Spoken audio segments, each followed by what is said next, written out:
It is a beautiful day today. There's three things I'm gonna do in the garden. Clean up a little bit. I got random stakes and rakes and shovels, and I wish I had a word that rhymes with shovels, because that would be kind of cool. But I'm gonna mow the path, number two. Gonna mow the paths. And I have my big mower. I can take that gate off, and I can get my big mower in here and navigate around. It doesn't do the greatest with all the intricate things, but I let my brother borrow my push mower, so I'll just do what I can with the big mower. And it's pretty long. I weed whipped the other day around the beds, but I probably have to do it again. And then number three, we're gonna try to move the rest of this dirt pile that I got that's mixed with compost and fill off these three beds. 1, 2, 3.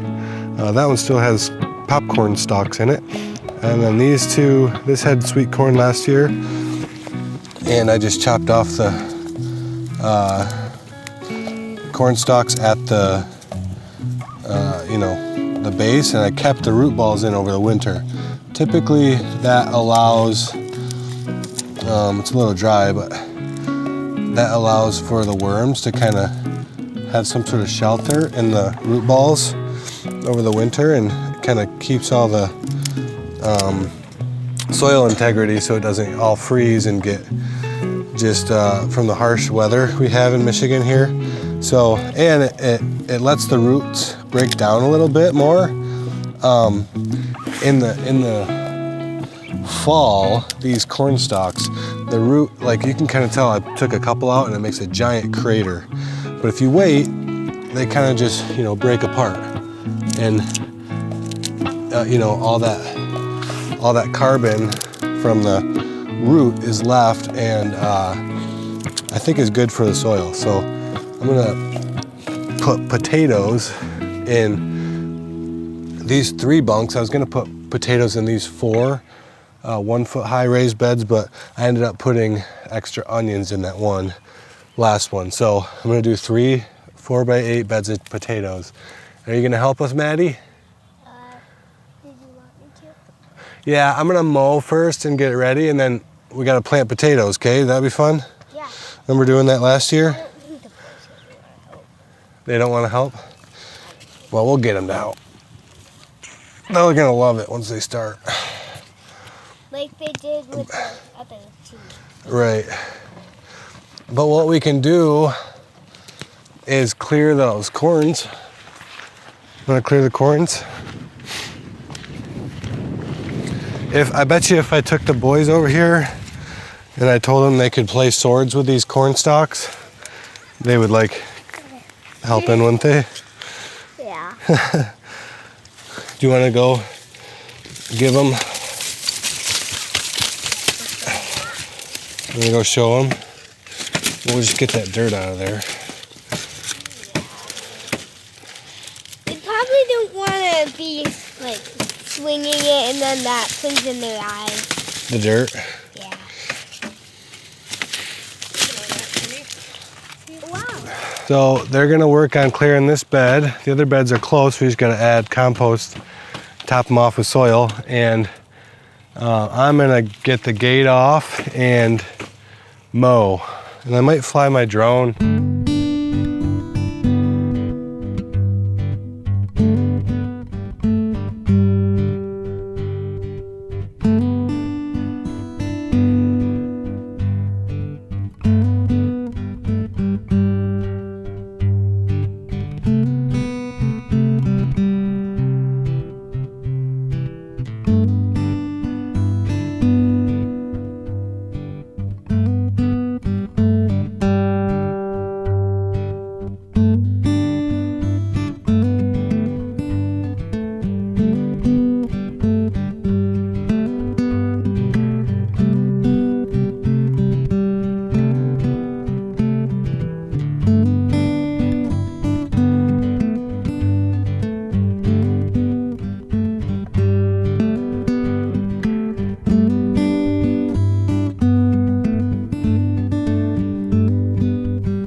So we have these 5 blueberry bushes, plants, shrubs, I don't know what they're called, I guess.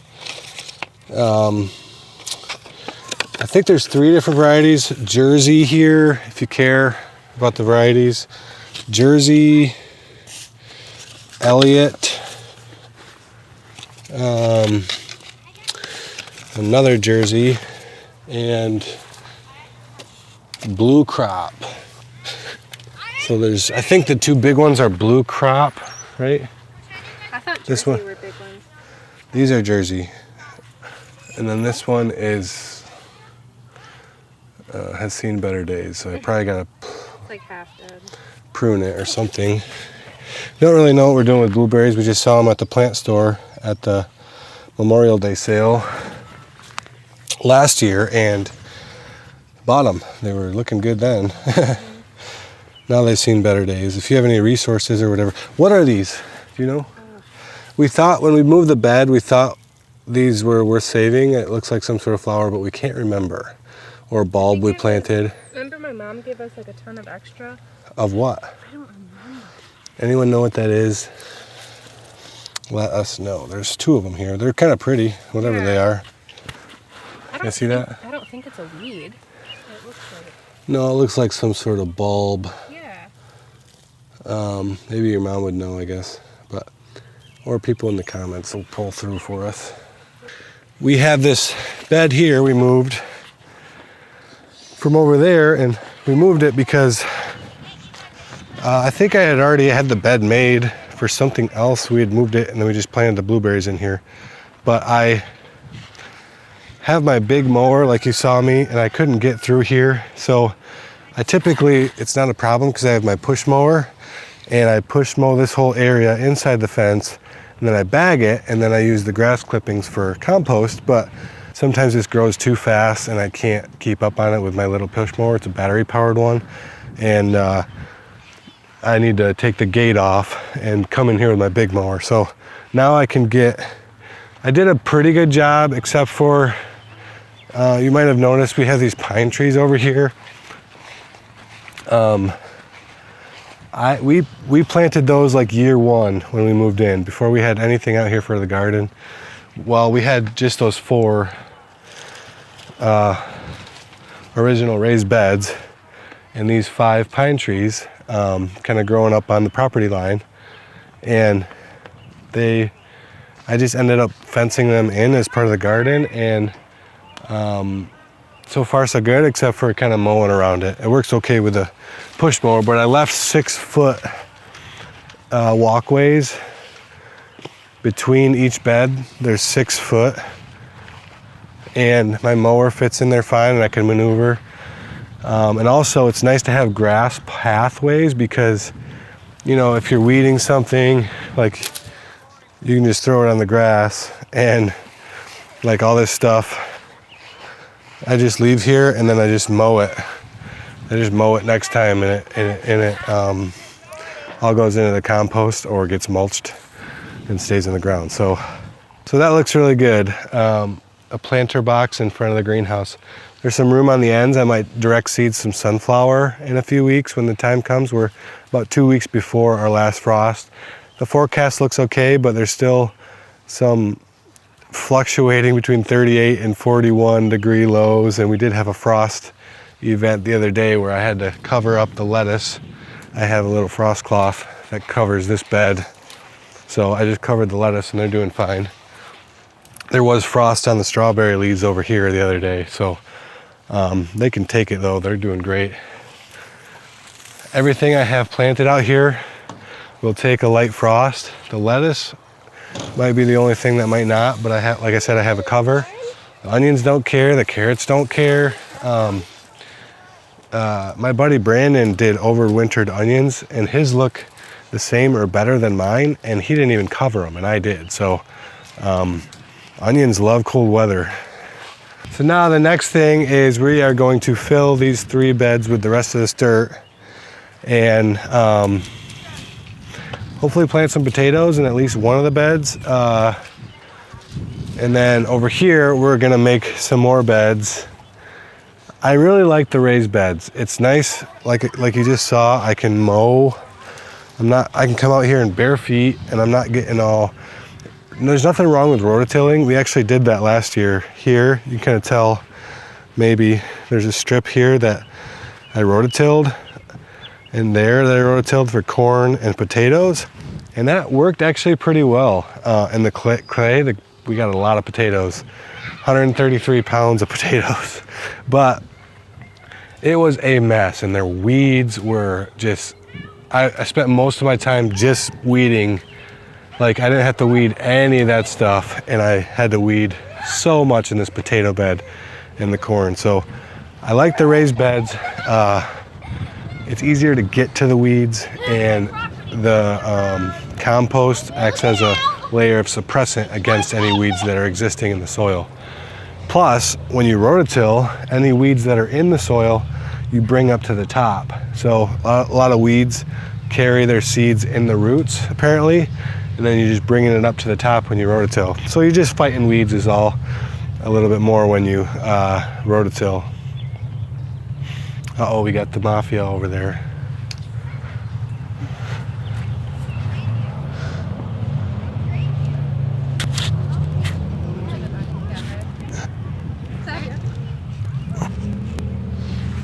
In our county, there's no rules against, you can have your side-by-sides and quads and stuff on the dirt roads. You just can't have them on the main roads. So people really have fun with that. So this bed we just weeded and broad forked. I'm about to add some compost to it for potatoes, and I'm gonna do 3 rows of potatoes. It's 4 foot wide. I'm gonna do 3 rows, and then we're gonna leave the trellis open for I think cucumbers or pole beans. I can't remember what's on the plan, but we try to practice no dig, but with potatoes it's inevitable to dig. So we're gonna dig trenches, and what I want to show you is our seed potatoes. So I don't know if this is gonna work or not, but we had a bunch of potatoes. These are Yukon Gold from last year that did not store very well, and I'm just gonna plant them like this. I got this whole banker's box full of them. So last year I bought seeds, seed potatoes from somewhere, and these Yukon Gold are really good, and I cut them, and like I said, I did 3 or 4 rows, 50-foot rows in the ground in the clay over there. But this year I did buy seed potatoes of a different variety, but this one I'm gonna try to plant these and see what happens, and then we're gonna try to do a better job. I think I know what I did wrong on storing them, but we have plenty of seed potatoes that we just kept, and you know, they don't look like rotten or anything. You know, they look like seed potatoes that have just you know, spudded out or whatever you call it. So I think, Kayla, does this make sense to you, that this, we should go up with it? That's what I would think too. It might not matter, but I don't think they're roots. Because it's searching for life. I guess we'll find out. I would think it would go up also. I would think it would go up. At least maybe like sideways, and it'll find its way up, but probably not down. I don't really know, so we're gonna figure it out.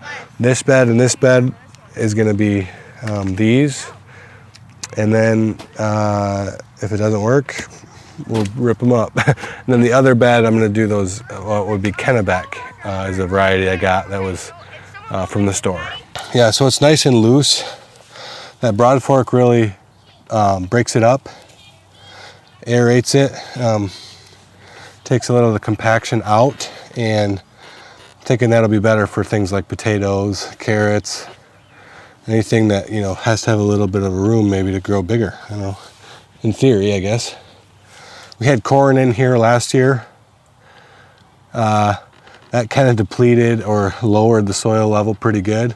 And then I followed it with a cover crop. First time I tried a cover crop crimson clover. And that seemed to work really well. It's supposed to add nitrogen to the soil because it's a legume. I actually have a trenching shovel.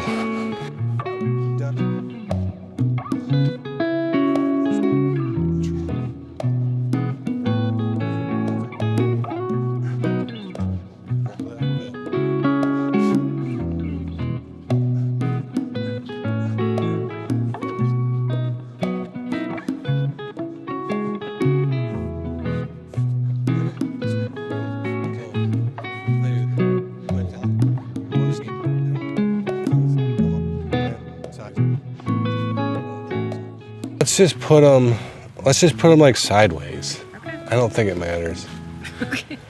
Like more, I don't want to put them down, but just in case, let's put them sideways and cover them. Let's dig them a little deeper then. Said 4. So just because they're already sprouted, Said 12 to 18 inches apart. No, we're gonna do less than that. We always do less. That'd be like that far. Yeah, apart. we're gonna do less than 12, 10 to 12. Which means Because I want so many potatoes. More is better, right? We always do more higher intensity spacing than what is recommended. We haven't had a problem. I mean, you can't go too crazy with it, but what I'm saying is let's chop these off. Ah! Giant spider. Like we're gonna take off the giants and like put them, let's just do that and space them so we can see them real quick.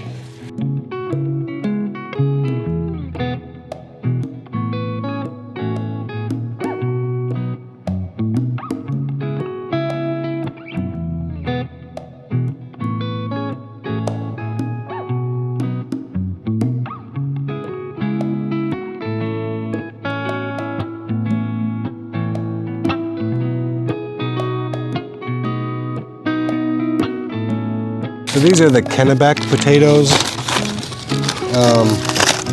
that I bought. And you know, what's the difference, right? I mean, other than these are giant, but if you say like what is the difference in this versus this? I don't think much, right? I mean, this is a little bit more shriveled up, but it's a different variety. We didn't do this variety last year, so I didn't have any to say, but if that works, that makes potatoes like worth growing, because if you have to buy these aren't cheap. Like this was it's like $1 a pound. This was 5 pounds and it was $5.25. And potatoes are cheap at the grocery store too, but if this works, we can grow them for free. And they're a lot better to eat. So I think we're gonna call the video done there. We got one bed of potatoes done. Those corn stalks are just... Guys, you can't just 1, 2, 3. You can't do that. It's still a sword fight going on. We're gonna do 2 more beds, and thanks for watching.